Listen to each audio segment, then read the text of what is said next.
This weekend, guys, something surprising happened. President-elect Donald Trump invited Mika Brzezinski and Joe Scarborough. These are the hosts of MSNBC's Morning Joe. Where? To his Florida residence at Mar-a-Lago, believe it or not, guys. I can't even believe I'm telling you guys that Donald Trump invited the freaking MSNBC hosts who are borderline all about to lose their jobs. I mean, we're hearing rumors that these MSNBC hosts are about to get fired. And I think it's a little bit interesting that the timing is right about now, that all of a sudden they want to start working with Donald Trump.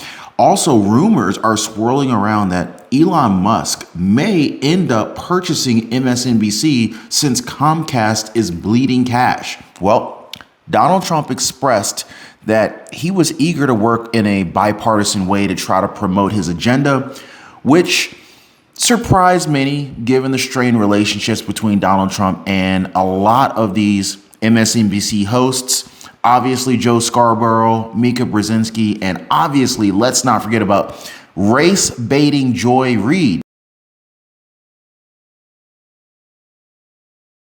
Over the past week, Joe and I have heard from so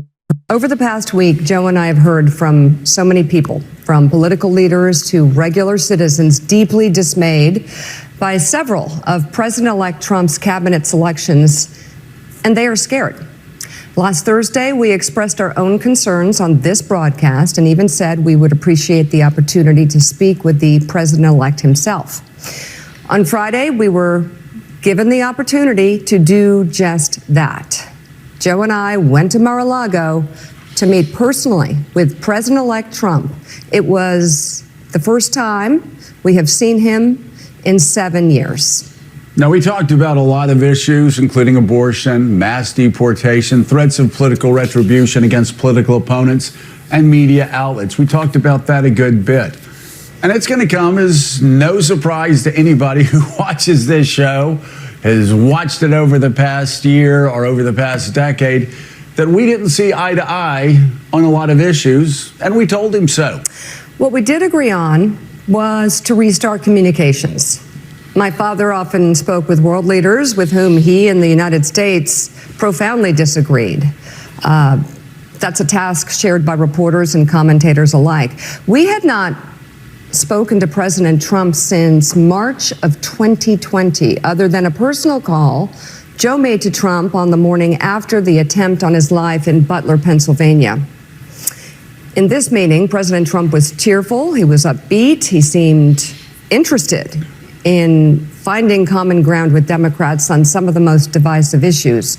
And for those asking why we would go speak to the president-elect during such fraught times, especially between us, I guess I would ask back, why wouldn't we? 5 years of political warfare has deeply divided Washington and the country. We have been as clear as we know how in expressing our deep concerns about President Trump's actions and words in the coarsening of public debate. But for nearly 80 million Americans, election denialism, public trials, and January 6th were not as important as the issues that moved them to send Donald Trump back to the White House with their vote. Joe and I realize it's time to do something different, and that starts with not only talking about Donald Trump, but also talking with him. So Monday, Mika Brzezinski and Joy Scarborough, they shared this very unexpected news on their show. They basically admitted that they have not spoken to Donald J. Trump in over, get this guys, 7 freaking years. But the invitation seemed to kind of calm some of their usual critiques of him. You know, I wonder if this could be something like Oprah and The View, you know, Joy Behar, Whoopi Goldberg, how they all used to like Donald Trump and then all of a sudden they stopped liking him. I wonder if the reverse could happen where they've been hating him for so long, all of a sudden maybe they could have a change of heart and come back around. Who knows? Whatever, right? Typical wild, far left Democrats, but, you know, hey, maybe we can come together and all hold hands and sing Kumbaya. But instead of letting the couple continue their harsh criticisms, Donald Trump, he leveraged this meeting in order to present himself as eager and upbeat. essentially reframing his Make America Great Again, the MAGA agenda, to appeal to audiences that might not typically support him, if you know what I mean. Kind of like the left-leaning viewers of Morning Joe. Well, Brzezinski, she broke it down like this. She said on Friday we were given the opportunity to meet with President-elect Trump and express concerns about some of his appointments. Joe and I went to Mar-a-Lago to meet personally with President-elect Trump. It was the first time we had seen him in 7 years. Scarborough, she went ahead and added that the discussion covered a lot of hot button issues, including abortion, mass deportation, and threats of political retribution against political opponents and media outlets. And I think that the key here is the retribution against media outlets. Donald Trump's the man now.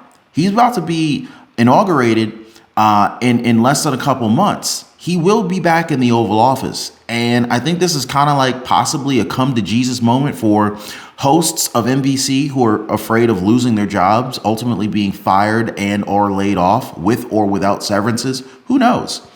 And I really feel like this comment, it just kind of hinted at Trump's contentious relationships with certain journalists.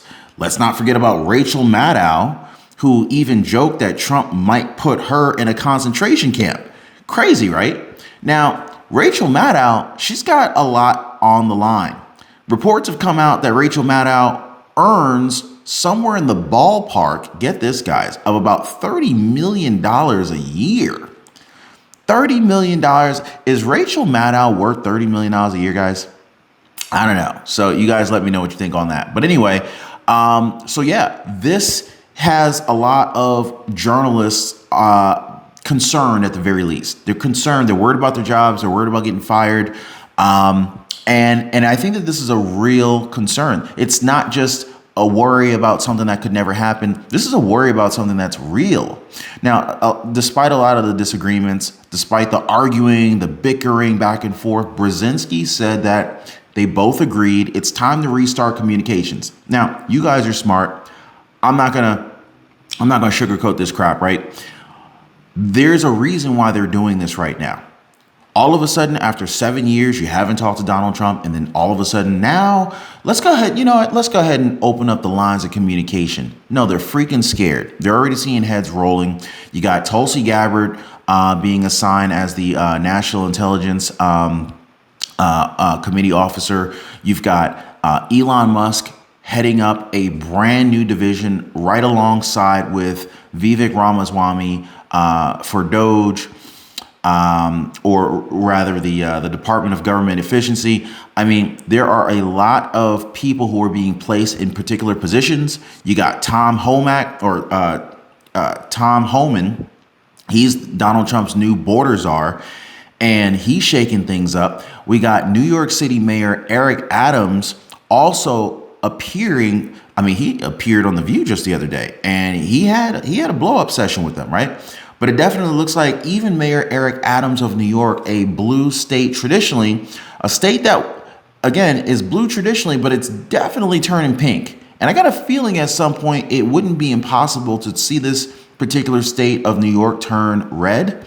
I also wouldn't be shocked, mark my words, maybe you can save this video as watch later or add it to your bookmark or something like that. Mark my words, guys. Do not be surprised if Mayor Eric Adams of New York City becomes a Republican. I'm just saying. Now, despite their disagreements, Brzezinski said that they agreed it was time to restart the communications. And she also revealed, aside from a phone call that Scarborough made to Trump after an attempted attack on his life in Butler, Pennsylvania, the two had not spoken to Trump since March 2016, guys. March 2016. So even after an attempted attack on Donald Trump's life in Butler, Pennsylvania, during that assassination attempt in Pennsylvania, they didn't even reach out to the guy and say, "Hey, man, just wanted to check in." These are some cold-hearted journalists on MSNBC here, guys. She described Trump as cheerful, upbeat, interested in finding some common ground with Democrats on divisive issues. But that's Trump, guys. He's a negotiator. He's a businessman. He's an entrepreneur. Look at Kevin O'Leary. These guys ain't trying to debate. These guys aren't politicians. Trump ain't no damn politician. He's a businessman who is good for America's economy. Trump is good for America's economy. We've seen it before. I think we probably will be seeing it again. Especially, I feel like if nothing else, if we just had the borders closed, put a little bit of backbone back into our immigration policy, and I think Donald Trump selected the right borders are for that. Tom Homan, he's been in the game for 20 years already. And Barack Obama gave Tom Homan one of the biggest promotions that he's had in his career. So Tom Homan, don't let the left wing media lie to you and make you feel like, Trump just selected this racist Tom Homan who's just going to be inhumane and deport families in an unlawful manner, in an unfair manner. I don't think that is going to happen. And the reason I say that is because Tom Homan is actually a bipartisan pick. Okay, so why do I say that? Well, Trump just upgraded him the border czar, right? Trump promoted him the border czar. But Barack Obama previously gave this man a massive promotion within the border control realm. So Barack Obama had already signed off on this guy. So basically, that's all you need to see that this is a bipartisan pick here. Okay? So again, don't let mainstream media pull the wool over your eyes. They do it all the time. Let 2024, let 2025 be the end of that nonsense. All right. All right. So basically, these MSNBC hosts, Joe Scarborough, Brzezinski, they're anticipating a lot of criticism for meeting with Trump. And it's to be expected. Why? Well, they created this toxic environment. They created this toxic environment on their platform, and they've conditioned viewers to hate anyone else who is not blue, hate anyone who is considered to be conservative, Republican, a Trump supporter, a MAGA supporter. So, of course, there's going to be some pushback when you create that type of environment on your platform. For those who are asking why we would go speak with President-elect during such fraught times, especially between us, I guess I would ask back, why wouldn't we? And I think I just answered that. Why wouldn't you? Well, you wouldn't, probably because you've been pushing this hateful agenda for so many years. There's a reason why you haven't spoken to Donald Trump in 7 years. There's a reason why you've been literally not reporting the news, but pushing propaganda along with some news. So when you do that for year after year after year, viewers start to get accustomed to that. Let's not play stupid here. Brzezinski went on to say that, explaining the stakes of this particular decision, saying that 5 years of political warfare has deeply divided Washington and the country. We have been as clear as we know how in expressing our deep concerns about President Donald Trump's words and actions in the coercioning of public debate. But for nearly 8 million Americans, election denialism, public trials, January 6th were not as important as the issues that moved them to send Donald Trump to the White House with their vote. Joe and I realize it's time to do something different. And that starts with not only talking about Donald Trump, but talking with him. So their words, not mine, guys. Definitely more to this. I don't trust these folks personally. I do like the fact that they're actually looking to open up the halls of communication. They're trying to actually talk with Donald Trump. Personally, I'm blown away that Trump invited these folks into his home. But at the same time, I do think that it is highly possible that Elon Musk and or Donald Trump could come together and ultimately end up buying MSNBC for pennies on the dollar. Personally, I think that could happen. And if they did that, I think that could be potentially a very brilliant move. rebuild the organization, put new journalists in there, get truth out. Think about it. Donald Trump already owns Truth Social. The DJT stock has been, it's had a phenomenal year so far. Not really sure what the earnings per share, the return on investment is on that stock, but DJT stock IPO'd about within the past year. And since then, it's made some pretty remarkable movements. And I could easily see Trump personally, Elon Musk personally, with their high net worths and their ability to raise capital from either between their own personal net worths or through venture capitalism, they could buy MSNBC. And I'm also pretty confident that Donald Trump could get with the board members of the DJT stock and just say, hey, let's consider an acquisition. Let's communicate with Comcast. Let's buy out MSNBC. Let's revamp this thing. Let's make it Truth Social's news platform and start all over. They've got the infrastructure. They could buy it for pennies on the dollar. What do y'all think about that? What do y'all think about? Is it time for a truth platform? Is it time for a real news truth platform? I think so. I think it's time for a revolution, guys. But what Brzezinski did not mention was whether or not pressure from network executives influenced their decision to meet with Donald Trump. Now, honestly, I'm telling you guys, these are smart people, guys. Don't let them fool you. MSNBC might have been losing billions of viewers. Ratings may have been plummeting for a long time. In fact, ratings have been plummeting for a long time on MSNBC, but I guarantee, these news executives are looking at their journalists, Joy Behar, Rachel Maddow. They're like, yo, y'all expensive. Y'all expensive, and you're not helping our views. So we may have to fire y'all jokers, right? So what they probably ended up doing was saying, hey, let's see if we can get a little meeting going on with Donald Trump and see if we can hash things out. Promise you, I bet you this is what happens, right? Interestingly, though, very similar shifts are happening elsewhere in the media, right? Look at the pattern, people. Keep an eye on the pattern. I'm telling you, mark this video, save it for later, share it with a friend, because you're going to be seeing some heads roll. You're going to see some big changes coming down the pipeline. And you're going to look back at this video, yo, Ron predicted this. Sources at ABC now have recently revealed that producers of The View have been instructed to hire more pro-Trump voices because executives believe that the show's liberal approach has become disconnected from much of the country. You don't say. Really? You're just now figuring this out?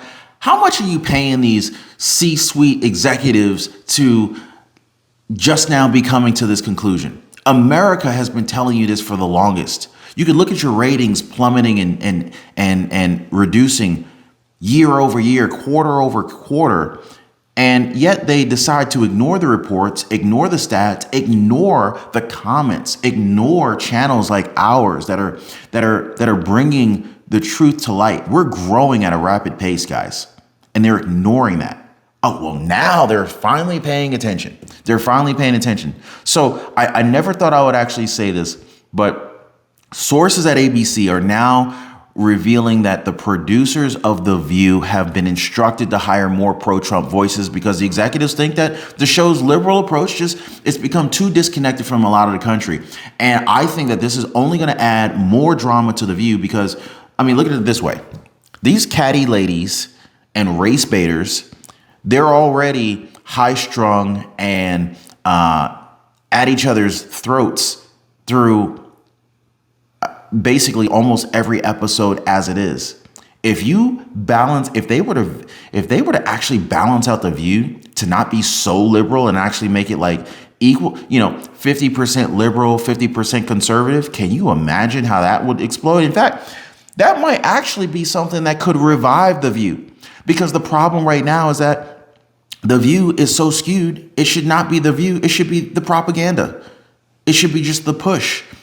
Because it's not representative of the United States of America's view.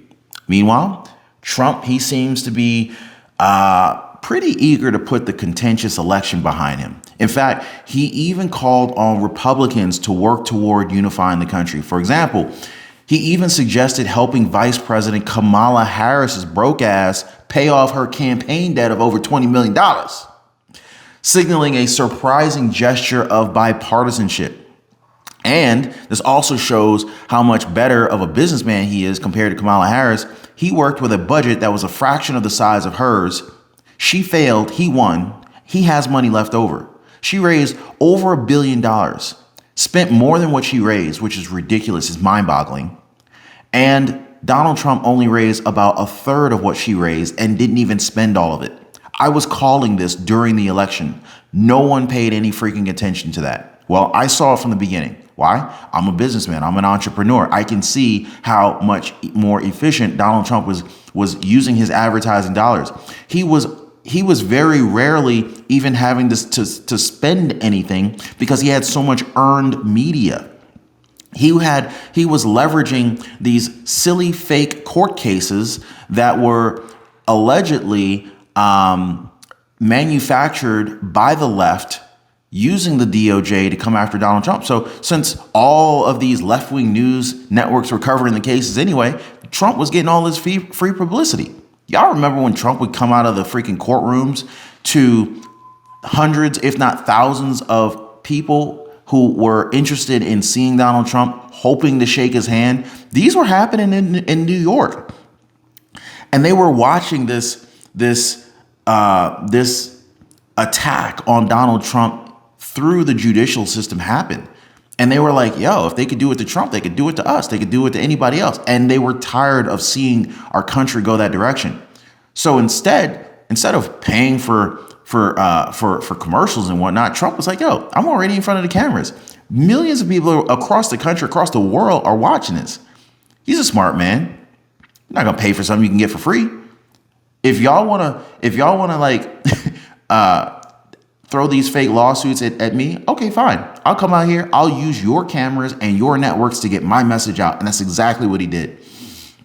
So this meeting between Trump and Brzezinski and Scarborough from, these hosts from MSNBC's Morning Joe, it could literally be a massive turning point in how Trump is covered by traditionally very critical media figures, as well as step toward easing this intense polarization that has defined a lot of the recent political discourse, in my personal opinion. Now, guys, if you haven't already, if you made it this far, please hit the like button for your boy.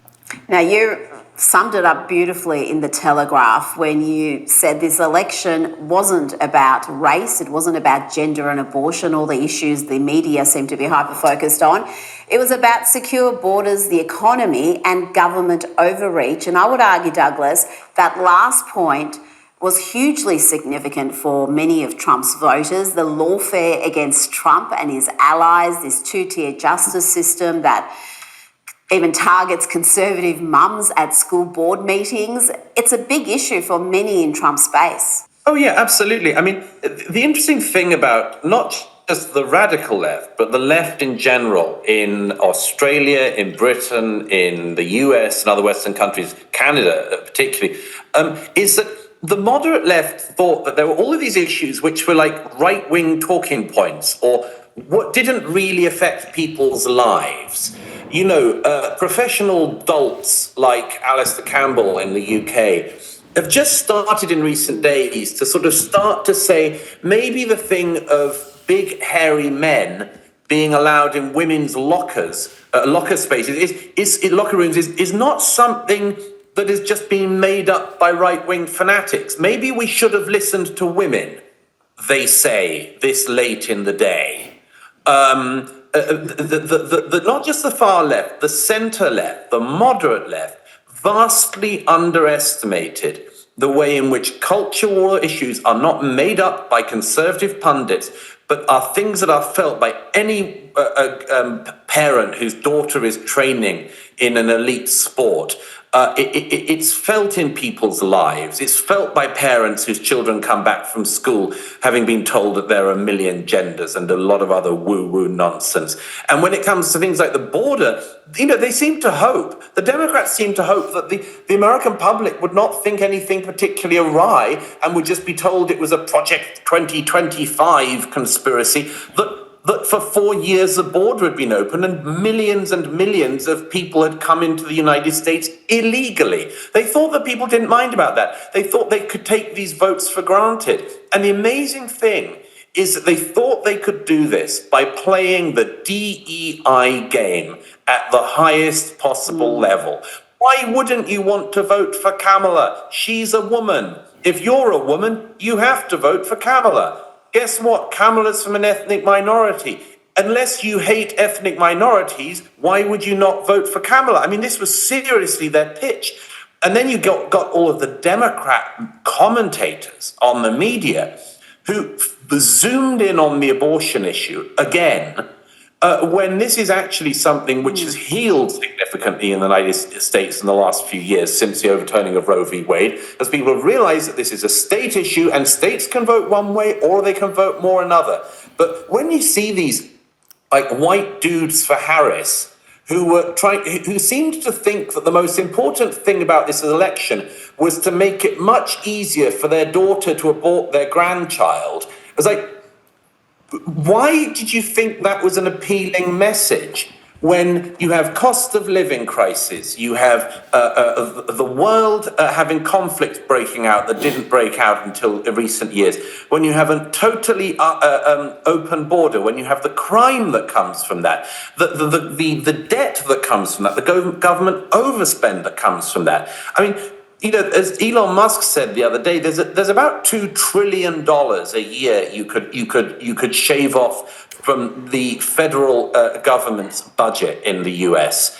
And one of the things you could do would be to strip out all of the wasteful, woke nonsense, among other things, which isn't just not helping America, it's holding it back. And if they can do that, if they can strip out this horrible, destructive mechanism that's been put in place in teaching, in education, where American taxpayers pay more per student than almost anyone else in the world, and get out of it one of the worst education results of anywhere in the world, including the developed world.